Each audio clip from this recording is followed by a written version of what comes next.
الرحمن الرحیم الحمد للہ رب العالمین وصلی اللہ علی محمد وآلہ الطاہرین اللہم صلی علی محمد وآلہ محمد وعجل فرجہم۔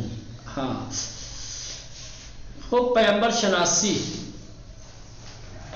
کا درس شروع ہوا ہے۔ پیغمبر شناسی کے حوالے سے کل ابتدائی درس میں کچھ اہم سوالات بیان کیے تھے، ذکر کیے تھے، ٹھیک؟ وہی سوالات درس کا محور ہیں۔ آگے کی جو بحثیں آئیں گی وہ انہی سوالوں کے جواب ہوں گے انشاءاللہ، ٹھیک ہے؟ پیغمبر شناسی میں سب سے پہلے نبی کون ہوتا ہے، نبی کے معنی کیا ہیں، ٹھیک ہے؟ اس کے اوصاف کیا ہوتے ہیں، کسی نبی کے نبی ہونے کی دلیلیں کیا ہوتی ہیں، یہ تمام بحثیں آئیں گی آگے۔ ابھی فی الحال لغوی اعتبار سے نبی کے کیا معنی ہیں؟ لغت کی کتابوں میں نبی کے کیا معنی ذکر ہوئے ہیں؟ یعنی کہ لغت کی کتابوں میں نبی کے دو معنی بیان کیے گئے ہیں، دو معنی ذکر کیے گئے ہیں۔ پہلا معنی ہے مہم خبر رکھنے والا، اہم خبر کا مالک، جس کے پاس اہم خبریں ہو، ٹھیک؟ صاحب خبر مہم، ہاں یعنی مہم خبر کا مالک جس کے پاس اہم خبریں ہوں، ٹھیک؟ ایک یہ معنی۔ دوسرا معنی بلند اور رفیع مقام رکھنے والا، ادھر خبر رکھنے والا تھا، ادھر کیا ہے؟ مقام، بلند اور رفیع مقام رکھنے والا، یہ دو معنی بیان کیے گئے ہیں لغت میں۔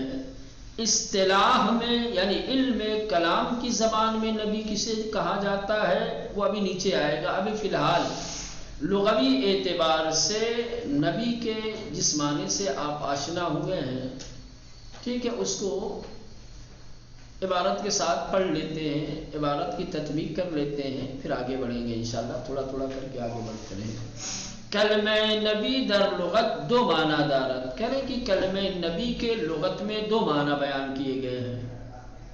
لغوی اعتبار سے نبی کے دو معنی ہیں۔ نمبر ایک، صاحب خبر مہم، مہم خبر رکھنے والا، مہم خبر کا مالک جس کے پاس مہم خبریں ہوں۔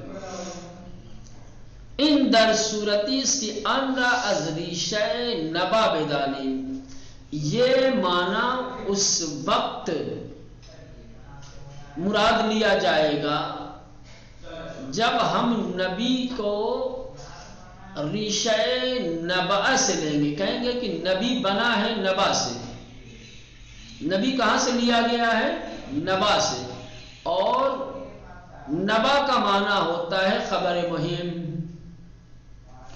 اگر نبی کا ریشہ نبا مانیں گے تو پھر نبی کا معنی ہوگا مہم خبر رکھنے والا۔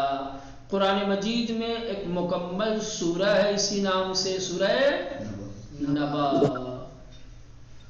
ہے نا؟ اَمَّ يَتَسَاءَلُونَ عَنِ النَّبَإِ الْعَظِيمِ، ٹھیک ہے؟ ہاں، تو کہہ رہے ہیں کہ اگر نبی کا ریشہ، اگر نبی کی اصل نبا ہے، نبا سے لیا گیا ہے، کلمہ نبی اگر نبا سے نکلا ہوا ہے، نبا سے بنا ہوا ہے، اس کی اساس، اس کا ریشہ اگر نبا ہے، تو پھر ایسی صورت میں نبی کا معنی ہوگا مہم خبر رکھنے والا، ٹھیک؟ دوسرا معنی دارائے مقام والا و برجستے، نبی کے معنی ہیں جو بلند مقام اور رفیع مقام رکھتا ہو، بلند مرتبہ، بلند مقام کا حامل ہے نا، یہ ان در صورت اس کی ریشہ انرا نبوا بدانی، نبی کے یہ معنی اس وقت مراد لیے جائیں گے یا اس وقت صحیح ہوگا جب ہم نبی کا ریشہ نبوہ مانیں گے. اگر ہم یہ کہتے ہیں کہ نبی نبوہ سے نکلا ہے، نبی نبوہ سے بنا ہے، تو یہ معنی مراد ہوگا بلند مقام والا، رفیع مرتبے والا. ٹھیک ہے. اور اگر ہم کہیں گے کہ نبا سے نکلا ہے تو معنی کیا ہوگا؟ اہم خبر والا، مہم خبر رکھنے والا. ٹھیک ہے. تو ریشے کے اعتبار سے نبی کا معنی مشخص کیا جائے گا. دیکھنا یہ پڑے گا کہ نبی کا ریشہ کیا ہے، نبی کس سے لیا گیا ہے. کسی نے کہا ہے کہ نبی کا ریشہ نبا ہے، نبا سے بنا ہے نبی. کسی نے کہا ہے کہ نبی کا ریشہ نبوہ ہے. اگر ہم نبی کا ریشہ نبا مانیں گے تو ایسی صورت میں نبی کے معنی ہوں گے مہم خبر رکھنے والا، مہم خبر کا مالک. اور اگر ہم نبی کا ریشہ نبوہ مانیں گے تو اس صورت میں نبی کا معنی ہوگا رفیع اور بلند مقام رکھنے والا. ٹھیک مولانا. نمبر 2، دارائے مقام والوں پر ان در صورتی اس کی یہ معنی اس صورت میں صحیح ہوگا کہ ریشہ آن را نبوہ بدانی، جب ہم نبی کا ریشہ اور اس کی اساس نبوہ کو مانیں گے. زیرا نبو بمعنی بلندی و ارتفاع، کیونکہ نبو کے معنی بلندی اور اونچائی کے ہیں. ایک منٹ معذرت چاہتا ہوں. چلے ہاں، تو اگر نبی کا ریشہ نبوہ ہوگا تو اس کا معنی کیا ہوگا؟ رفیع اور بلند مقام والا، کیونکہ نبو کے معنی کیا ہے؟ بلندی اور ارتفاع کے ہے. یہ لغوی اعتبار سے تھا. ٹھیک ہے. یعنی وہ کتاب کی جس کتاب میں عربی کلمات کے معانی بیان کیے گئے ہیں، جس کو ڈکشنری کہا جاتا ہے، لغت کہا جاتا ہے، اس میں نبی کے یہ 2 معنی بیان ہوئے ہیں. اب آئیے اصطلاح میں، یعنی علم کلام میں. ٹھیک. علم کلام کہ جس علم میں دین کے بنیادی اصولوں کو بیان کیا جاتا ہے، جس میں عقائد کے متعلق بحث کی جاتی ہے. جو کتاب آپ پڑھ رہے ہیں اس کو کہیں گے علم کلام. ٹھیک ہے. علم کلام کی زبان میں نبی کسے کہتے؟ در اصطلاح ہے علم کلام، یعنی علم کلام کی زبان میں نبی کسیز کی از جانب خدا مند بے او وحی شدے و برائے ہدایت مردم بے سعادت نہائی مبعوث شدے باشد. یہ نبی کی تعریف ہے. اگر کہا جائے کہ نبی کے لغوی اور اصطلاحی معنی تحریر کرے تو لغوی بتا دیا، اب اصطلاحی معنی یہ ہے. علم کلام کی زبان میں نبی اس شخص کو کہا جاتا ہے کہ جس شخص پر خدا کی طرف سے وحی ہوتی ہو. نبی صاحب وحی ہوتا ہے، خدا کی طرف سے اسے الہام اور وحی ہوتی ہے، اور انسان کو منزل کمال تک ہدایت کرنے کے لیے مبعوث کیا جاتا ہے، کیا گیا ہو. نبی وہ شخص ہے جس پر خدا کی جانب سے وحی ہو اور لوگوں کی انتہائی سعادت اور خوشبختی کی طرف ہدایت کے لیے مبعوث کیا گیا ہو، بھیجا گیا. آپ چاہیں تو اس کو سہل بنا سکتے ہیں کہ لوگوں کی ہدایت کے لیے اور ان کی نجات کے لیے کیا ہے؟ مبعوث کیا گیا ہو، بھیجا گیا ہو. ٹھیک. نبی اس شخص کو کہا جاتا ہے جس پر خدا کی جانب سے وحی ہوتی ہے اور جو لوگوں کی ہدایت کا ذمہ دار ہوتا ہے. ٹھیک. اب آئیے از تعریف یاد شدے دانستے می شود کہ شناخت نبوی بدون شناخت وحی ممکن نیست. ابھی تعریف میں آپ نے دیکھا کہ نبی کی اصطلاحی تعریف میں سب سے پہلا جملہ جو تھا وہ یہ تھا کہ نبی وہ ہوتا ہے جس پر وحی ہوتی ہے. ٹھیک. یعنی نبی کی شناخت، نبی کی پہچان وحی کی شناخت کے بغیر ممکن نہیں ہے. اگر آپ نبی کو پہچاننا چاہتے ہیں، نبی کی معرفت حاصل کرنا چاہتے ہیں، تو پہلے وحی سے آشنا ہونا پڑے گا، پہلے وحی کے سلسلے میں آپ کو علم و آگاہی حاصل کرنی پڑے گی۔ لہٰذا آپ قبل اس کے کہ نبی کے اور دوسرے مسائل اور دوسری بحثوں کو یہ بیان کریں، آپ کو وحی سے آشنا کرائیں گے کہ وحی کیا چیز ہے۔ پہلے آپ وحی کو پہچان لیں، جب آپ کو وحی کی معرفت ہو جائے گی تو پھر نبی کی بھی، گویا نبوت کی معرفت وحی پر موقوف ہے، معرفت نبوت معرفت وحی پر موقوف ہے، ٹکی ہوئی ہے۔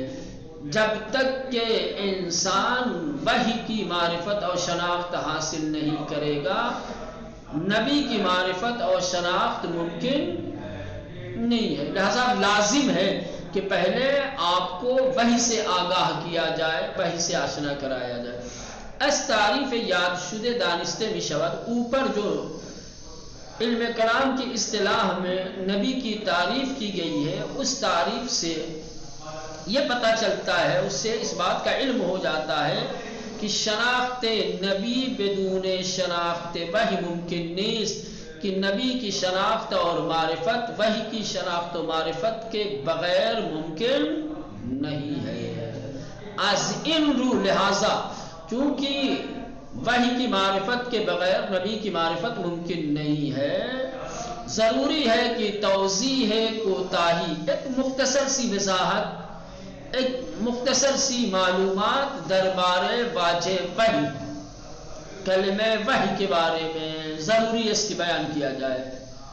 لازم اور ضروری ہے کہ وحی کے بارے میں ہم مختصر سی توضیح دیں، تاکہ آپ پہلے وحی سے آگاہ اور آشنا ہو جائیں اور نبوت کا پہچاننا آپ کے لیے سہل اور اب وحی کیا ہے، وحی کے لغوی معنی کیا ہے، اصطلاحی معنی کیا ہے۔ اگر آپ لوگوں نے علوم قرآنی پڑھی ہو تو علوم قرآنی میں وحی کے متعدد معنی بیان کیے گئے، لغت کے اعتبار سے بھی، اور خود قرآن میں جو کلمہ وحی نازل ہوا ہے وہ 4 معنوں میں استعمال ہوا ہے۔ بصورت دیکھتے ہیں اس کتاب میں انہوں نے کیا ذکر کیا ہے۔ وحی چیز، وحی کیا چیز ہے، وحی کسے کہتے ہیں؟ وحی در لغت بمعانی مختلفی آمده است، از جمله اشارت، کتابت، نوشته، رساله، پیغام، سخن پوشیده و اعلام در خفا۔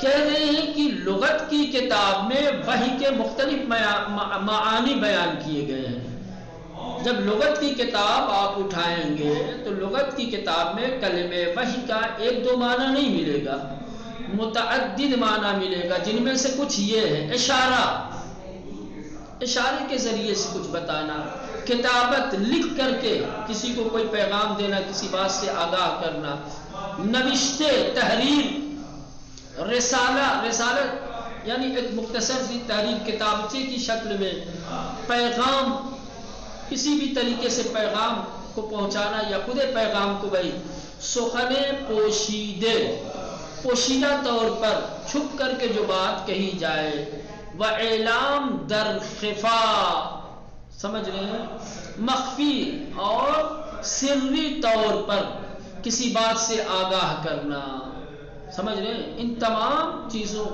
یہ تمام معانی وحی کے ہیں، لیکن در قرآن کریم وحی در 4 معنی بکار رفتے ہیں۔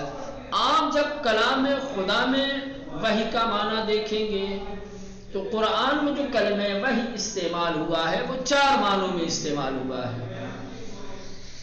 قرآن میں کلمہ وحی 4 معنوں کے لیے استعمال ہوا ہے۔ نمبر 1، اشارے پنہانی، پوشیدہ طریقے سے کوئی اشارہ، اشارے مخفی، اشارے پنہانی، اشارے پوشیدہ، ہے نا، چھپ کر کے پوشیدہ طریقے سے کوئی دوسرا آگاہ نہ ہو، ٹھیک ہے، اسے کوئی اشارہ کیا جائے تو اسے کہا جائے گا وحی۔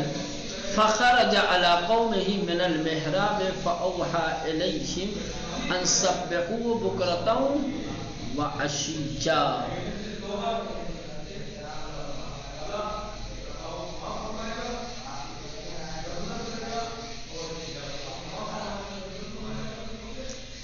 یہ ظاہراً جو ہے دیکھنا پڑے گا، شاید مادر حضرت عیسیٰ کے بارے میں ہے، جناب مریم کے سلسلے میں ہے کہ جب وہ محراب عبادت سے نکل کر اپنی قوم کی طرف گئیں تو اللہ نے وحی کیا، اللہ نے پوشیدہ طریقے سے کہ اشارے کے ذریعے سے بتایا کہ ان سبحوا بکرۃ و عشیا، کہ وہ اللہ کی تسبیح کریں صبح و شام. وہ از محراب عبادتش به سوی مردم بیرون آمد، وہ محراب عبادت سے نکل کر لوگوں کی طرف آئیں، و با اشارے بے انہا گفت، اور انہوں نے، کس نے؟ جناب مریم نے اشارے کے ذریعے سے قوم والوں سے کہا، بے شکرائنے ان موہبت، کہ یہ جو نعمت حاصل ہوئی ہے اس کے شکرانے کے طور پر صبح و شام خدا کی تسبیح کریں. ٹھیک، آیت کس کے سلسلے میں ہے؟ ٹھیک، آیت کا مصداق کون ہے انشاءاللہ کل میں بتاؤں گا، دیکھتا ہوں اس کو. چلے، تو یہ پہلا معنی تھا. آپ نے دیکھا کہ قرآن مجید کی اس آیت میں فَأَوْحَا کلمہ وحی کا استعمال ہوا ہے، اور یہ کلمہ وحی اشارے پنہانی کے معنی میں ہے، اشارے کے معنی میں ہے. دوسرا معنی ہے ہدایت غریزی. ہدایت غریزی یعنی بھائی ہدایت فطری.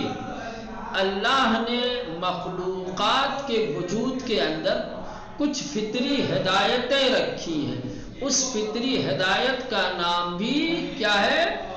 وحی ہے. قرآن مجید میں کلمہ وحی غریزی اور فطری ہدایت کے معنی میں بھی استعمال ہوا ہے، جیسے وَأَوْحَى رَبُّكَ إِلَى النَّحْلِ أَنِ اتَّخِذِي مِنَ الْجِبَالِ بُيُوتًا وَمِنَ الشَّجَرِ وَمِمَّا يَعْرِشُونَ ثُمَّ كُلِي مِنْ كُلِّ الثَّمَرَاتِ فَاسْلُكِي سُبُلَ رَبِّكِ ذُلُلًا. قرآن مجید میں ایک مکمل سورہ ہے، سورہ نحل. تمہارے رب نے، تمہارے پروردگار نے شہد کی مکھی کو وحی کیا. شہد کی مکھی پہ بھی وحی ہوتی ہے، ہاں مولانا؟ شہد کی مکھی پہ بھی وحی ہوتی ہے نا.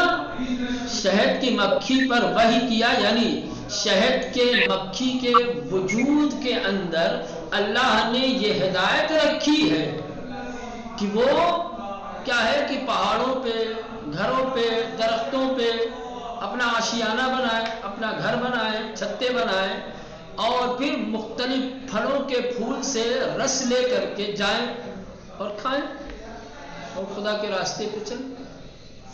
شہد کی مکھی کے غریزے میں، اس کی فطرت میں اللہ نے یہ چیز رکھی ہے. پہلا شہد کی مکھی کو کہاں سے پتہ چلتا کہ مجھے کہاں گھر بنانا ہے، مجھے کون سی غذا کھانی ہے، کس طریقے سے شہد وجود میں آئے گی؟ یہ تمام چیزیں الہی ہدایتوں کی وجہ سے ہے. اللہ نے جو شہد کی مکھی کے وجود کے اندر، اس کی فطرت کے اندر جو یہ ہدایت رکھی ہے، اسی ہدایت کی بنیاد پر شہد کی مکھیاں یہ سارے امور انجام دیتی ہیں. ٹھیک ہے، چلو فی الحال اتنا رہنے تھے، بقیہ انشاءاللہ کل دیکھیں گے.